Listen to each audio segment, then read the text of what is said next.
भारत के सरकारी और दीगर मीडिया ग्रुप्स का पाकिस्तान के हवाले से मनगढ़ंत प्रोपेगेंडा खुद भारतीय सहाफ़ी मोहम्मद जुबैर ने बेनकाब कर दिया। रिपोर्ट्स के मुताबिक भारतीय news agency Asian news international ANI ने कब्र पर लोहे की जाली को ताला लगी तस्वीर पाकिस्तान से मंसूब करके पोस्ट की। इसके बाद भारतीय नामी गिरामी वेबसाइट्स ने भी ये मनगढ़ंत खबर पोस्ट कर दी और ये तस्वीर सोशल मीडिया पर वायरल हो गई।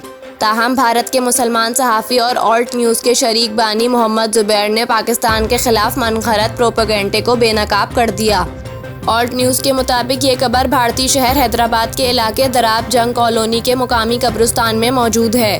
ऑल्ट न्यूज़ ने मुकामी समाजी कारकुन अब्दुल जलील को कब्रिस्तान भेजकर कब्र की तस्दीक की।